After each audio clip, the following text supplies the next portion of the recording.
श्रोते हो नमस्कार, मी अंकिता. या ऑलिम्पिक विशेष पॉडकास्ट मालिकेत तुम्हा सगळ्यांचं मनापासून स्वागत. श्रोते हो, आज रविवार, त्यामुळे निवांत दुपारी सगळे आरामाच्या, सुट्टीच्या, वामकुक्षीच्या मूडमध्ये असताना अचानक एक बातमी आली. पॅरिस ऑलिम्पिकमध्ये भारतीय नेमबाज मनू भाकर हिनं कोरलं कांस्य पदकावर नाव. नेमबाजीत भारताला पदक मिळवून देणारी ठरली पहिली महिला नेमबाज. या दोन वाक्यांनी एका नव्या उत्साहानं आपण सगळेच हरखून भारावून गेलो, हो ना? चला तर मग अवघ्या 22व्या वर्षी ही कामगिरी करणाऱ्या मनू भाकरबद्दल या पॉडकास्टमध्ये जाणून घेऊया. मनू भाकरचा जन्म 18 फेब्रुवारी 2002चा. बॉक्सर्स आणि रेसलर्सची भूमी असा लौकिक असणाऱ्या रांगड्या हरियाणा राज्यातल्या झज्जर इथला.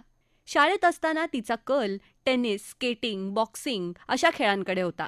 थांग ला या मार्शल आर्टमध्येही तिला रस होता आणि या खेळांमध्ये तिनं राष्ट्रीय पातळीवर पदकही मिळवली होती. वयाच्या अवघ्या 14व्या वर्षी 2016च्या रिओ ऑलिम्पिक संपल्यानंतर काही दिवसातच मनू भाकरनं आपल्या आतल्या आवाजाचं ऐकत नेमबाजीची वाट धरली आणि या खेळाच्या ती प्रेमातच पडली. आठवड्याच्या आतच तिनं तिचे वडील राम किशन भाकर यांना सांगितलं, मला स्पोर्ट शूटिंग पिस्टल आणून द्या. मुलीला नेहमीच पाठिंबा देणाऱ्या वडिलांनी तिच्या हातात ठेवलेली ती पिस्टल आजच्या तिच्या ऑलिम्पिक प्रवासाची सुरुवात ठरली.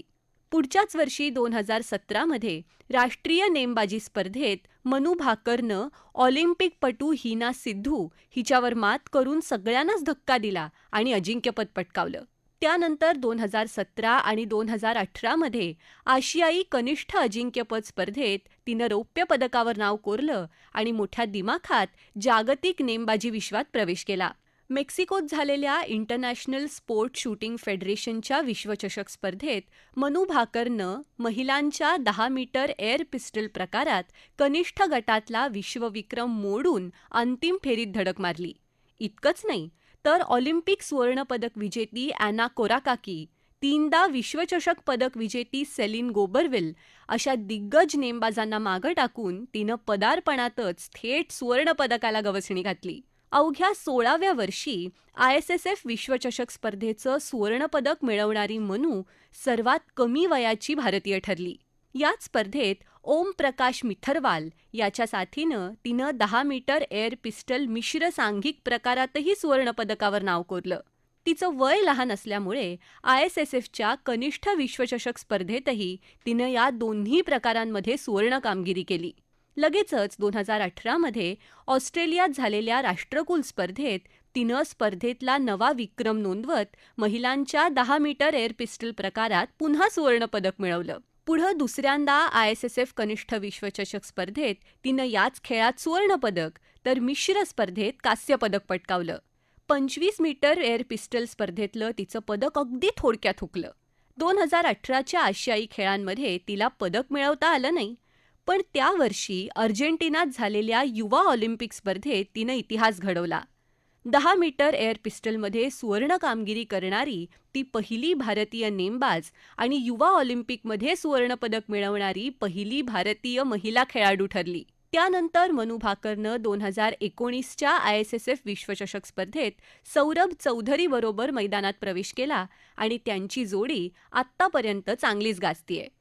या जोडीनं 2019च्या तिन्ही ISSF विश्वचषकांमध्ये मिश्र दुहेरीत सुवर्णपदकं पटकावली आणि चीनमध्ये झालेल्या विश्वचषकाच्या अंतिम फेरीत मनूनं वैयक्तिक आणि मिश्र सांघिक स्पर्धेत सुवर्णपदकाला गवसणी घातली.